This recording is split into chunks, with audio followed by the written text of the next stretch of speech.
To understand this, you have to go back to what young brother here referred to as the house Negro and the field Negro back during slavery. There was two kinds of slaves. There was the house Negro and the field Negro. The house Negro, they lived in the house with master. They dressed pretty good. They ate good because they ate his food, what he left. They lived in the attic or the basement, but still they lived near their master. And they loved their master more than the master loved himself. They would give their life to save their master's house quicker than the master would. The house Negro, if the master said, we got a good house here, the house Negro said, yeah, we got a good house here. Whenever the master said we, he said we. That's how you can tell a house Negro. If the master's house caught on fire, the house Negro would fight harder to put the blaze out than the master would. If the master got sick, the house Negro would say, what's the matter, boss? We sick. We sick.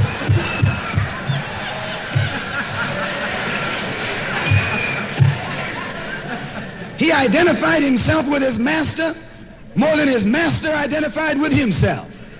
And if you came to the house Negro and said, let's run away, let's escape, let's separate, that house Negro would look at you and say, man, you crazy.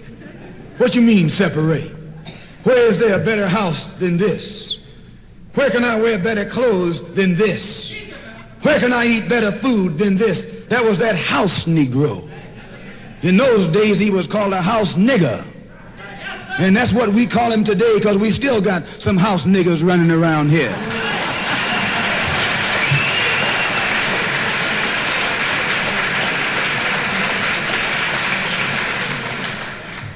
This modern house Negro loves his master. He wants to live near him. He'll pay 3 times as much as the house is worth just to live near his master. And then brag about, I'm the only Negro out here.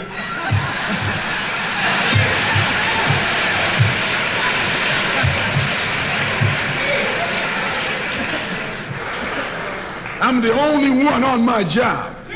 I'm the only one in this school. You're nothing but a house Negro. And if someone come to you right now and say, let's separate, you say the same thing that the house Negro said on the plantation. What you mean separate? From America? This good white man?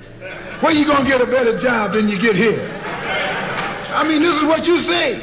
I ain't left nothing in Africa. That's what you say. Why, you left your mind in Africa.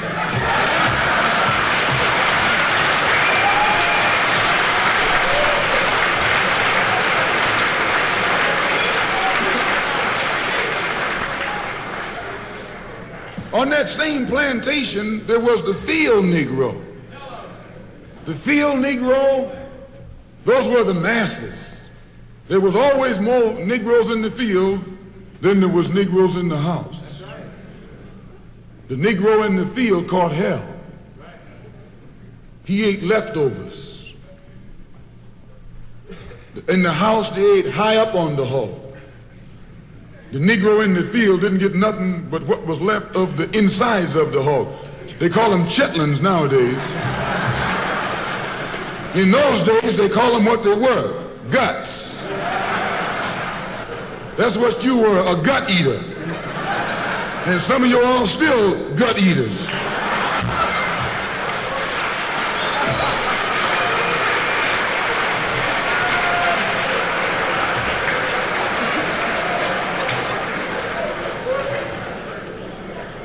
The field Negro was beaten from morning till night. He lived in a shack, in a hut. He wore cast-off clothes. And he hated his master. I say he hated his master. He was intelligent. That house Negro loved his master. But that field Negro, remember, they were in the majority. And they hated the master. When the house caught on fire, he didn't try and put it out. That field Negro prayed for a wind. for a breeze. When the master got sick, the field Negro prayed that he died. If someone come to the field Negro and said, let's separate, let's run, he didn't say, where are we going? He said, any place is better than here.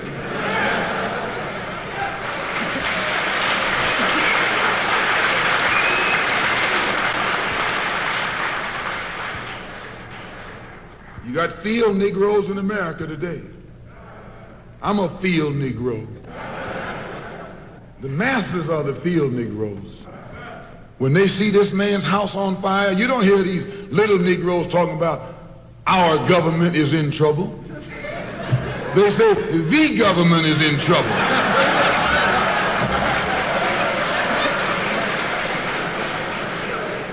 Imagine a Negro, our government. I even heard one say our astronauts. They won't even let him near the plant. And our astronauts, our Navy, that's a Negro that's out of his mind. That's a Negro that's out of his mind. Just as the slave master in that day used Tom, the house Negro, to keep the field Negroes in check, the same old slave master today has Negroes who are nothing but modern Uncle Toms, 20th century Uncle Toms, to keep you and me in check, keep us under control, keep us passive and peaceful and nonviolent. That's Tom making you nonviolent. It's like when you go to the dentist and the man is going to take your tooth. You're going to fight him when he starts pulling.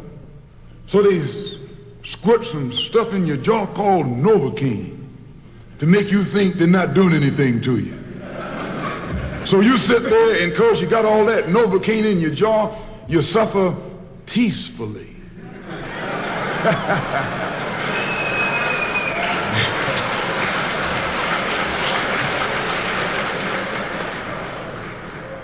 Blood running all down your jaw.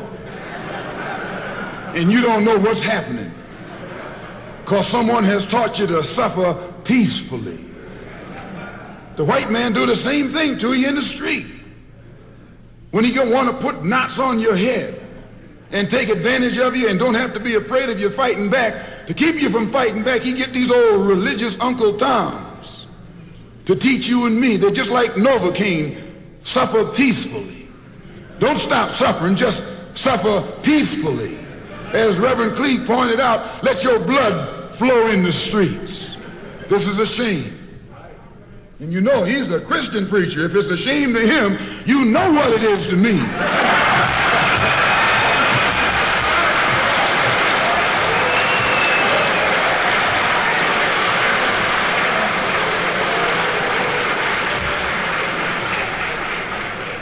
Because nothing in our book, the Quran, as you call it, Koran, teaches us to suffer peacefully. Our religion teaches us to be intelligent, be peaceful, be courteous, obey the law, respect everyone. But if someone puts his hand on you, send him to the cemetery.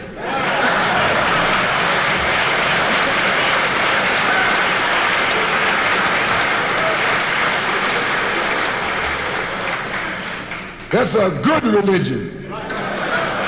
In fact, that's that old-time religion.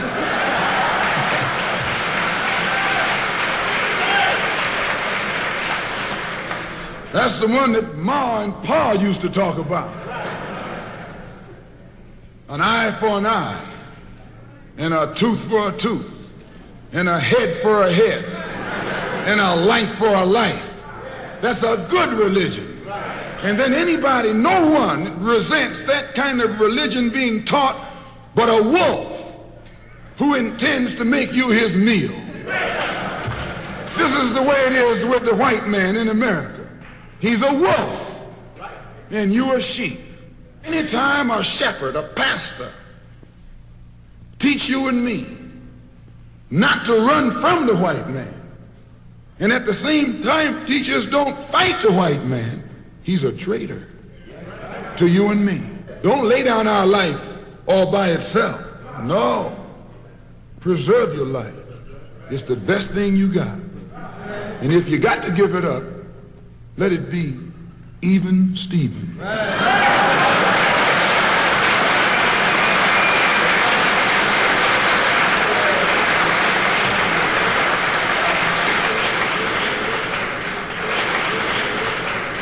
The slave master took Tom and dressed him well and fed him well and even gave him a little education,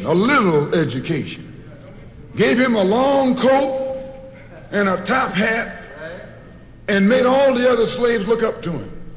Then he used Tom to control them. The same strategy that was used in those days is used today by the same white man.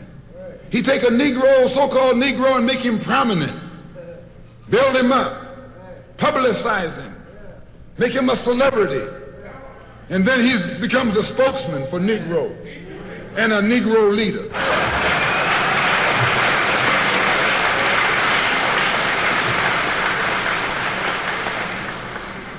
I would like to just mention one thing else quickly, and that is the method that the white man uses, how the white man uses these big guns or Negro leaders against the black revolution. They are not a part of the black revolution. They're used against the black revolution. When Martin Luther King failed to desegregate Albany, Georgia, the civil rights struggle in America reached its low point. King became bankrupt almost as a leader. Plus, even financially, the Southern Christian Leadership Conference was in financial trouble, plus it was in trouble, period, with the people when they failed to desegregate Albany, Georgia. Other Negro civil rights leaders of so-called national stature became fallen idols. As they became fallen idols, began to lose their prestige and influence, local Negro leaders began to stir up the masses. In Cambridge, Maryland, Gloria Richardson. In Danville, Virginia, and other parts of the country, local leaders began to stir up our people at the grassroots level. This was never done by these Negroes whom you recognize of national stature. They controlled you, but they never incited you or excited you. They controlled you. They contained you. They kept you on the plantation. As soon as King failed in Birmingham, Negroes took to the streets. King got out and went out to California to a big rally and raised about, I don't know how many thousands of dollars. Come to Detroit and had a march and raised some more thousands of dollars. And recall, right after that, Wilkins attacked King, accused King and the Corps of starting trouble everywhere and then making the NAACP get him out of jail and spend a lot of money, and then he accused King and Corps of raising all the money and not paying it back. This happened. I got it in documented evidence in the newspaper. Roy started attacking King, and King started attacking Roy, and Farmer started attacking both of them. And as these Negroes of national stature begin to attack each other, they begin to lose their control of the Negro masses. And Negroes was out there in the streets. They was talking about, we're going to march on Washington. By the way, and right at that time, Birmingham had exploded, and the Negroes in Birmingham, remember, they also exploded. They began to stab the crackers in the back and bust them upside the head. Yes, they did. That's when Kennedy sent in the troops down in Birmingham. So, and right after that, Kennedy got on the television and said, this is a moral issue. That's when he said he's going to put out a civil rights bill. And when he mentioned civil rights bill and the Southern crackers started talking about they were going to boycott it or filibuster it, then the Negroes started talking about what? We're going to march on Washington, march on the Senate, march on the White House, march on the Congress, and tie it up, bring it to a halt. Don't let the government proceed. They even said they was going to go out to the airport and lay down on the runway and don't let no airplanes land. I'm telling you what they said. That was revolution. That was revolution. That was the black revolution. It was the grassroots out there in the street. Scared the white man to death. Scared the white power structure in Washington, D.C. to death. I was there. When they found out that this black steamroller was going to come down on the Capitol, they called in Wilkins. They called in Randolph. They called in these national Negro leaders that you respect and told them, call it off. Kennedy said, look, you all letting this thing go too far. And old Tom said, boss, I can't stop it because I didn't start it.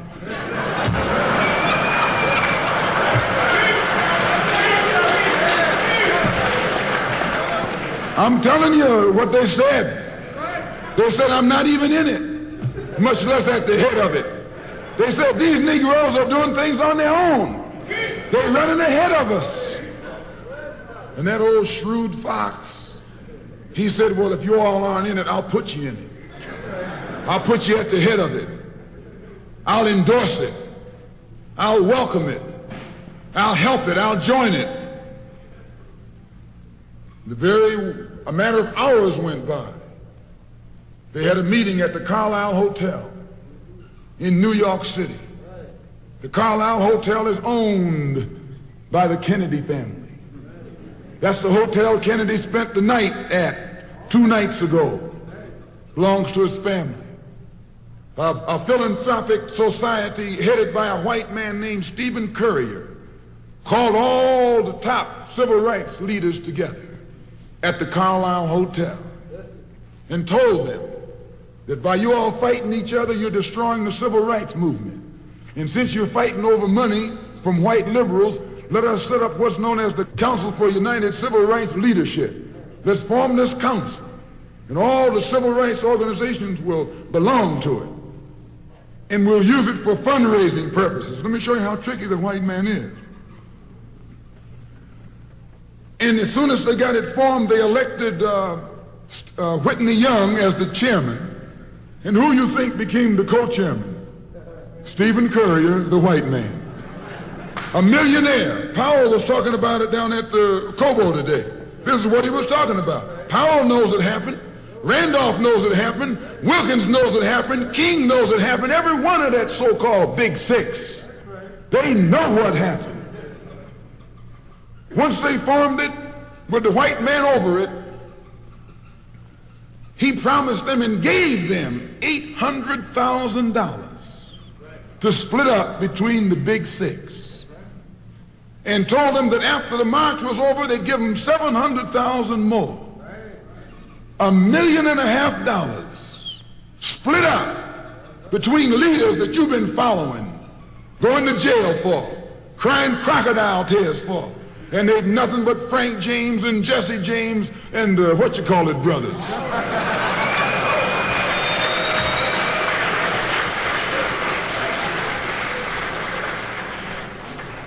Soon as they got the setup organized, the white men made available to them top public relations experts. Opened the news media across the country at their disposal. And then they began to project these Big Six as the leaders of the march. Originally, they weren't even in the march. You was talking this march talk on Hastings Street. Is Hastings Street still here? On Hastings Street. You was talking the march talk on Lenox Avenue and down on, Fillmore Street and Central Avenue and 42nd Street and 63rd Street. That's where the march talk was being talked. But the white man put the Big Six ahead of it, made them the march. They became the march. They took it over. And the first move they made after they took it over, they invited Walter Reuther, a white man. They invited a priest, a rabbi, and an old white preacher. Yes, an old white preacher. The same white element that put Kennedy in power, labor, the Catholics, the Jews, and liberal Protestants. Same clique that put Kennedy in power joined the March on Washington. It's just like when you got some coffee that's too black which means it's too strong, what you do, you integrate it with cream.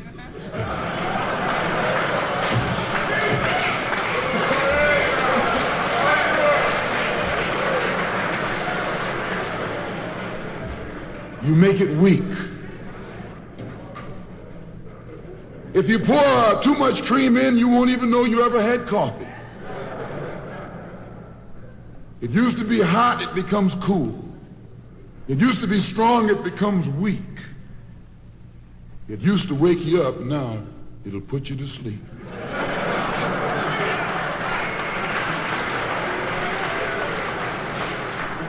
This is what they did with the March on Washington. They joined it. They didn't integrate it, they infiltrated it. They joined it, became a part of it, took it over. And as they took it over, it lost its militancy. They ceased to be angry. They ceased to be hot. They ceased to be uncompromising. Why, it even ceased to be a march. It became a picnic, a circus. Nothing but a circus with clowns and all. You had one right here in Detroit. I saw it on television with clowns leading it, white clowns and black clowns. I know you don't like what I'm saying, but I'm going to tell you anyway, because I can prove what I'm saying. If you think I'm telling you wrong, you bring me Martin Luther King and A. Philip Randolph and James Farmer and those other three, and see if they'll deny it over a microphone. No, it was a sellout. It was a takeover. When James Baldwin came in from Paris, they wouldn't let him talk because they couldn't make him go by the script.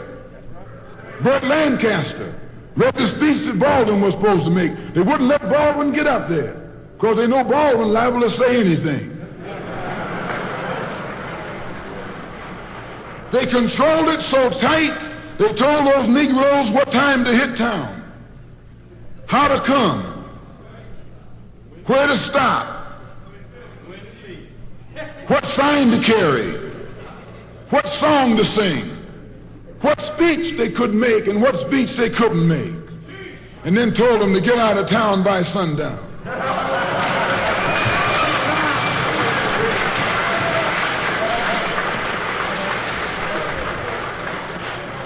And every one of those Toms were out of town by sundown. Now, I know you don't like my saying this, but I can back it up. It was a circus, a performance. It beat anything Hollywood could ever do. The performance of the year. Ruther and those other three devils should get a Academy Award for the best actors because they acted like they really loved Negroes and fooled a whole lot of Negroes. And the 6 Negro leaders should get an award, too, for the best supporting cast.